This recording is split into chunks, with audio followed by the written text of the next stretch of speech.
যাদেরকে মিথ্যা অপবাদ দিয়ে জেলখানা ঢুকিয়ে ফাঁসি দিয়েছেন, সে আল্লামা সাঈদী, গোলাম আজম, নিজামী, কাদের মোল্লা, হাজার হাজার সাধারণ মানুষ, আবু সাঈদ, ইয়ামিন, যাদেরকে মিথ্যা অপবাদ দিয়ে নির্বিচারে ফাঁসি দিয়েছেন, জুলুম করেছেন, হত্যা করেছেন, যদি তারা সেই দিন আল্লাহর কাছে আবদার করে, আপনি প্রধানমন্ত্রী কিভাবে আল্লাহর কাছে জবাব দিবে?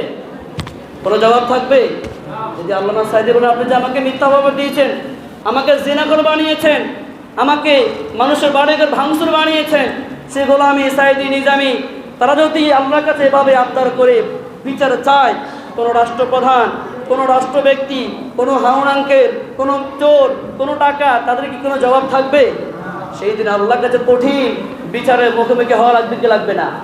সে হাদিসটি বর্ণনা করেছেন আবু হুরায়রা রাদিয়াল্লাহু তাআলা আনহু, আন নবী হুরায়রা রাদিয়াল্লাহু তাআলা আনহু আন্না রাসূলুল্লাহি সাল্লাল্লাহু আলাইহি ওয়াসাল্লাম, আবু হুরায়রা রাদিয়াল্লাহু তাআলা আনহু থেকে বর্ণনা, নবী মুহাম্মদ সাল্লাল্লাহু আলাইহি ওয়াসাল্লাম বলেছেন, ক্বালা আতাদরুনা মাল মুফলিস, ও আমার সাহাবীরা শোনো, ও আমার সাহাবীরা শোনো, তোমরা বলো তো সবচেয়ে অসহায় মানুষ কারা? সবচেয়ে অসহায় নিঃস্ব মানুষ কারা? আপনারাই বলেন, এই দুনিয়াতে সবচেয়ে অসহায় আর নিঃস্ব মানুষ কারা? যাদের টাকা নাই, পয়সা নাই, বাড়ি নাই, ঘর নাই, থাকার ব্যবস্থা নাই, ভালো ইনকাম সোর্সের কোনো ব্যবস্থা। আমরা যেভাবে এই কথাগুলো বলছি, সাহাবায়ে কেরাম তারাও বলেছিলেন, ক্বালু আল মুফলিসু ফিনা মান লা দিরহামা লাহু ওয়ালা মাতাউ নবী, এই দুনিয়াতে সবচেয়ে নিঃস্ব, সবচেয়ে অসহায় মানুষ হলো তারা যাদের বাড়ি নাই, ঘর নাই, দিরহাম নাই, টাকা নাই, পয়সা নাই, থাকার কোনো ব্যবস্থা নাই, ক্ষমতা নাই, যার কোনো দায়িত্ব নাই, তারাই হচ্ছে সবচেয়ে বেশি অসহায়। নবী মুহাম্মদ সাল্লাল্লাহু আলাইহি ওয়াসাল্লাম বলেছেন, ও আমার সাহাবীরা শোনো, ওই ব্যক্তি তারা কখনোই অসহায় হতে পারে। দুনিয়ার দৃষ্টিতে আমরা সাময়িক অসহায় হয়ে থাকি, যারা টাকা কম, অর্থ কম, থাকার ভালো ব্যবস্থা নাই, যারা কোটিপতি, তাদের থেকে আমরা একটু অসহায় না? তাদের থেকে আমরা একটু অসহায়, কিন্তু যারা সম্পদশালী তারা আমাদের চাইতে অনেক বেশি ক্ষমতার মালিক, দাপটের মালিক, সম্মানের মালিক, সেই তুলনায় আমরা একটু অসহায়। আবার দুনিয়াতে যারা সম্পদের অপব্যবহার করবে, অহংকার করবে, ক্ষমতার অপব্যবহার করবে, তারাও আজকের দুনিয়ায় অসহায় অবস্থায় আছে না নাই? দুনিয়াতে সম্পদ আছে, আল্লাহ আপনাকে সম্পদ দিয়েছে, তার সুষ্ঠু ব্যবহার না করলে একটা সময় আপনাকে অসহায় হয়ে যেতে হবে। এবং আল্লাহ আপনাকে রাষ্ট্রের দায়িত্ব দিয়েছে, মেম্বার বানিয়েছেন, চেয়ারম্যান বানিয়েছেন, এমপি, মন্ত্রী, রাষ্ট্রপ্রধান বানিয়েছেন, যদি আপনি সেই ক্ষমতা পেয়ে যদি মানুষের সাথে উত্তম আচরণ না করেন, সুন্দর করে রাষ্ট্র পরিচালনা না করেন, তাহলে আপনাকেও রাষ্ট্র থেকে পালিয়ে গিয়ে অসহায় অবস্থায় কাটাতে হবে কি হবে না? অসহায় হয়ে যেতে হবে। কিন্তু একটা নিজাম রয়েছে দুনিয়াতে, আমি আপনি কারোর প্রতি জুলুম করলে আমরা দুনিয়াতে আমাদের বাঁচার সুযোগ আছে না? টাকা দিয়ে হোক, অর্থ দিয়ে হোক, এই দেশ থেকে আরেক দেশে পালিয়ে গিয়ে থাকার ব্যবস্থা আছে, কিন্তু পরকালে আমরা যখন অসহায় হব, সেই সময় কি আমাদের পালাবার, বাঁচার কোনো উপায় থাকবে? সেখানে কেউ কি আমাদেরকে সহযোগিতা করার কোনো সুযোগ থাকবে?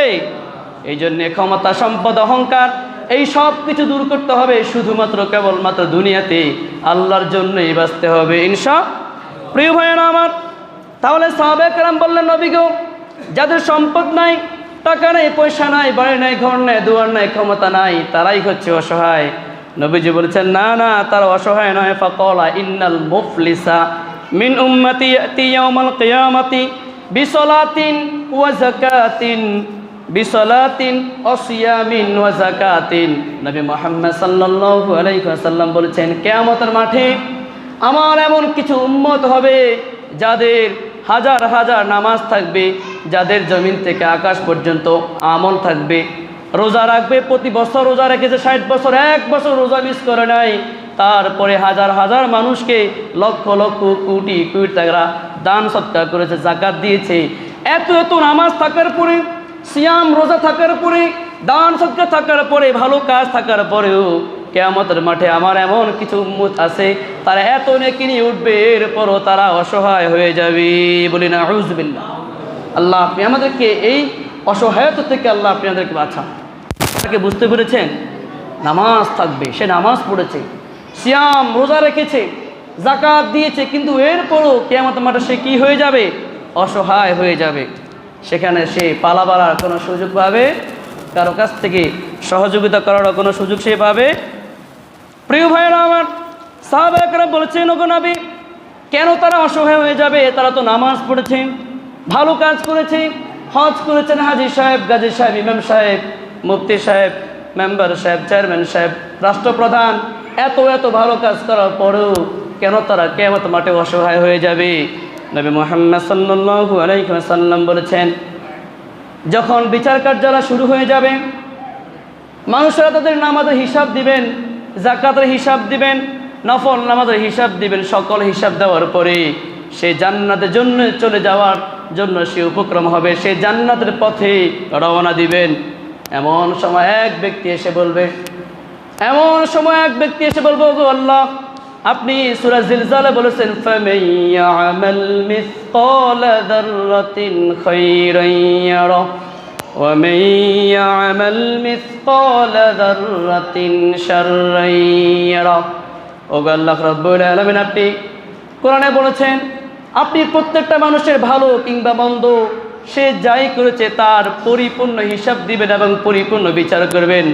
ওগো আল্লাহ রাব্বুল আলামিন, আমি এখনো আমার একটা অন্যায়ের বিচার আমি এখনো পাই নাই। আল্লাহ বলেছেন, তোমার কি বিচার রয়েছে আমাকে বলো, তোমাকে কে কি বলেছে আমাকে বলো, আমি তার পরিপূর্ণ বিচার এখনই দিব। ওই ব্যক্তি বলবে, এই যে আল্লাহ, যিনি এখন জান্নাতের পথে রওনা হচ্ছেন তার সম্পর্কে ওই ব্যক্তি বিচার দিবেন। কি বিচার দিবেন? এক নম্বর হাদিসের মাঝে বলেছেন, এক নম্বর হচ্ছে ওয়ায়াতি কদ শাতামা হাযা। এক ব্যক্তি এসে বলবেন, ওগো আল্লাহ, এই ব্যক্তি আমাকে দুনিয়াতে গালিগালাজ করেছেন। কি দিয়েছেন? গালিগালাজ দিয়েছেন। বলেন, গালি দেওয়া কোনো ভালো কাজ? গালি দেওয়া ভালো কাজ না। ওগো আল্লাহ রাব্বুল আলামিন, এই ব্যক্তি দুনিয়াতে আমাকে গালি দিয়েছে, আমাকে অসম্মান করেছে, আমাকে মানুষের কাছে, সমাজের কাছে ছোট করেছে, হেও করেছে, আমার সম্মান নিয়ে টানাটানি করেছে, আমাকে তুচ্ছ তাচ্ছিল্য করেছে, আমাকে গালি দিয়েছে। আপনি তার বিচার করুন। এই বিচার না পাওয়া পর্যন্ত আমি তাকে কখনো ছাড়বো। এটা কোন ব্যক্তি সম্পর্কে? যা নামাজ আছে, রোজা আছে, সিয়াম আছে, যাকাত আছে, সে জান্নাতের পথে হাঁটা শুরু করেছে। ওই ব্যক্তি সম্পর্কে আরেক ব্যক্তি মামলা দিবে, আল্লাহ, এই ব্যক্তি আমাকে দুনিয়াতে গালি দিয়েছে, আপনি তার বিচার করুন। আমি আজকে আমার গালির পরিশোধ করতে চাই। আমি যেন আমার পাওনা ফিরে পাই, আমি যে সম্মান নষ্ট হয়েছি আমি যেন সেটা খুঁজে পাই। আল্লাহ রাব্বুল আলামিন বলেছেন, যখন দেনাদার ব্যক্তি, পাওনাদার ব্যক্তি যখন ওই ব্যক্তির কাছে এই কথা প্রকাশ করবে, তখন ওই ব্যক্তিকে জিজ্ঞেস করা হবে, তুমি কি দুনিয়াতে তাকে গালি দিয়েছো? সে বলবে, হ্যাঁ আল্লাহ, আমি তাকে গালি দিয়েছি। এবার বলুন তো, দুনিয়াতে আমরা কারো কাছে টাকা পয়সা পাইলে কি করি? টাকা পয়সা দিয়ে সেটা আবার ফিরেই না, সেটা আবার ঋণ শোধ করি। জায়গা হলো জায়গা, সম্পদ হলো সম্পদ, টাকা হলো টাকা দিয়ে আমরা কি করি? তার ঋণ শোধ করে দেই। কিন্তু সেই পরকালে কিয়ামতের মাঠে কি আমাদের হাতে আর 500 টাকার নোট থাকবে? 2 টাকার কয়েল থাকবে? দুনিয়ার কোনো টাকা সেদিন থাকবে? থাকবে কি? নেকি কি থাকবে? যদি আমি কারো প্রতি জুলুম করে থাকি, ওই জুলুমের বিচার আল্লাহ রাব্বুল আলামিন আমার নেকি দিয়া সেটা পরিবর্তন করবেন। বলি আল্লাহু আকবার। এখন আপনি কোটি কোটি নামাজের রাকাত নিয়ে কবরে হাসরের মাঠে উঠলেন, জান্নাতের জন্য কনফার্ম হয়ে গেলেন, কিন্তু ওই ব্যক্তিকে গালি দেওয়ার কারণে আমার থেকে অনেক হাজার হাজার নেকি থেকে একটু নেকি নিয়ে আল্লাহ রাব্বুল আলামিন ওই ব্যক্তির পাওনা পরিশোধ করে দিবেন। বলি আল্লাহু আকবার। এভাবে আপনি এক ব্যক্তির গালি পরিশোধ করলেন, আপনার আমলনামা থেকে একটু আমল কমে গেছে না? কমে গেছে কিনা? এবার প্রথমে আমাকে বলেন, গালি দেওয়া কোনো ভালো কাজ? বিশ্বনবী মুহাম্মদ সাল্লাল্লাহু আলাইহি ওয়াসাল্লাম বলেছেন, সিবাবুল মুসলিমি ফুসুকুন ওয়া কিতালুহু কুফরুন। যদি কোনো ব্যক্তি কোনো মুসলমানকে গালি দেয়, সে ফাসিক হয়ে যায়। আর যদি কোনো ব্যক্তি কোনো মুসলমানকে, কোনো মানুষকে বিনা কারণে হত্যা করে, সে কাফের হয়ে যায়। বলি নাউযুবিল্লাহ। কোনো ব্যক্তি বিনা কারণে মানুষকে হত্যা করে সে কি হয়ে যায়? আর আজকের যুগে মানুষকে হত্যা করে নির্বিচারে ক্ষমতায় টিকে থাকার জন্যে, নিজের পাওয়ার দেখানোর জন্যে, বলেন তো, যারা হাজার হাজার মানুষ খুন করেছে তারা কি কখনোই মুসলমান থাকতে পারে? আল্লাহ, আপনি আমাদেরকে এই সকল জালেমদের কাছ থেকে আপনি আমাদেরকে হেফাজত করেন। বলি আমিন। তাহলে হাদিসের প্রথম অংশ হচ্ছে, যদি কেউ কাউকে গালি দেয়, আমাদের মাঝে গালি আছে না নাই? আমরা যেভাবে কথা বলি, গালিটাও মনে হয় যেভাবে আমাদের একটা কথা বলি হয়ে গেছে, আমাদের পরিভাষা হয়ে গেছে। কথায় কথায় আমরা গালি দেয়, আছে না নাই? নামাজ পড়ে মসজিদ থেকে বের হয়ে এসে গালি গালা শুরু করে দেয়, অমুকের মারে তমুকের বোনে রে, এবং নিজের ছেলেকে পর্যন্ত ছাড় দেয় না। কুকুরের বাচ্চা, শুয়োরের বাচ্চা, বান্দির বাচ্চা, এগুলা বলে কি বলে না? আপনি যে কুকুরের বাচ্চা বললেন, একটু আপনি হিসাব করেন না, এখন কুকুরটা কে, বাচ্চাটা কার, কুকুরটা এখন হলো কে? এই জন্য ছেলে মেয়েকে কখনো কুকুর বাচ্চা, শুয়োরের বাচ্চা, বান্দির বাচ্চা এইসব বলে গালিগালাজ কখনো করবো? সন্তানের জন্য আপনি মেজাজ খারাপ হয়েছে, সন্তান কথা শোনে না, তার জন্য দোয়া করেন। দোয়ার বিনিময়ে আল্লাহ তাআলা তাকে ভালো কিছু দিবেন ইনশা। এই যে এখন মক্কার ইমাম আব্দুর রহমান আস-সুদাইস, তিনি বলেছিলেন যে আমি ছোট্টবেলা খুব দুষ্ট ছিলাম। আমার মা যখন আমি দুষ্টামি করতাম, কথা না শুনতাম, আমার মা আমাকে কখনো গালি দিতেন না। আমার মা বলতেন, আল্লাহ তুই আমার সন্তানটাকে বাইতুল্লাহর ইমাম বানিয়ে দাও। বলি আল্লাহু আকবার। এই যে মায়ের একটা দোয়া করেছে, আমার সন্তানকে তুমি বাইতুল্লাহর ইমাম বানিয়ে দাও। কখনো সন্তানকে গালি দিয়েছেন? দেন নাই। আল্লাহ রাব্বুল আলামিন আব্দুর রহমান আস-সুদাইসকে ঠিকই বাইতুল্লাহর ইমাম বানিয়েছেন, কি বানান নাই? এখনো পর্যন্ত তিনি বাইতুল্লাহর ইমাম হিসেবে আছেন। তাহলে কখনোই কাউকে গালি দেওয়া যাবে? এবার আসেন, গালি যে দেয় সে কি হয়ে যায়? ফাসেক হয়ে যায়। আর ফাসেক কি? ফাসেক বলা হয় যারা আল্লাহর বিধানকে লঙ্ঘন করে, যারা আল্লাহর ফরজ ওয়াজিবকে লঙ্ঘন করে, যারা নামাজ পড়ে না, যারা সুদ খায়, যারা ঘুষ খায়, যারা মা বাবার খিদমত করে না, যারা ধূমপান করে, যারা মদ খায়, যারা ইয়াবা খায়, যারা গাঁজা খায়, যারা বাবা খায়, এদেরকে বলা হয় ফাসেক। এদের কি বলা হয়? তাহলে কখনোই আমরা কখনো কাউকে গালিগালাজ করব? সিবাবুল মুসলিমি ফুসুকুন ওয়া কিতালুহু কুফরুন। নবীজি বলেছেন, যে ব্যক্তি কাউকে গালি দেয় সে হয়ে যায় ফাসেক, আর যে ব্যক্তি কোনো মানুষকে হত্যা করে সে হয়ে যায় কাফির। বলি নাউযুবিল্লাহ। এবার ওই ব্যক্তি বলল, রব্বুল আলামিন যেহেতু সে আমাকে গালি দিয়েছে, তাহলে সেটা আমার এই দেনা সে শোধ করতে হবে। যে ব্যক্তি জান্নাতে, সে তার নেকি থেকে ওই ব্যক্তিকে তার নেকি দিয়ে সে তার দেনা পরিশোধ করবে। এভাবে ওয়াকযাফা হাযা, এভাবে আরব ব্যক্তি এসে আল্লাহর কাছে প্রশ্ন করবে, আল্লাহর কাছে বিচার দেবে, আল্লাহ রাব্বুল আলামিন এই ব্যক্তি আমার নামে দুনিয়াতে মিথ্যা অপবাদ দিয়েছে। কি দিয়েছে? আমাকে মিথ্যা সাক্ষী দিয়ে 5 বছর 10 বছর আমাকে জেল খাটিয়েছে। এমন অবস্থা আমাদের দেশে আছে না নাই? যারা মানুষকে মিথ্যা অপবাদ দেয়। এক ব্যক্তি চুরি করে না, তাকে চোর বানিয়ে দিল। এক ব্যক্তি জিনা করে না, তাকে জিনাখোর বানিয়ে দিল। মিথ্যা সাক্ষী দিয়ে তাকে জেলখানায় ঢুকিয়ে দিল 5 বছর। তার সাথে তার পরিবারের সাথে কোনো খোঁজখবর নাই, যোগাযোগ নাই। এমন অবস্থা আছে না নাই? এরকম জুলুম আমাদের দেশে আছে না নাই? একজন ছোট্ট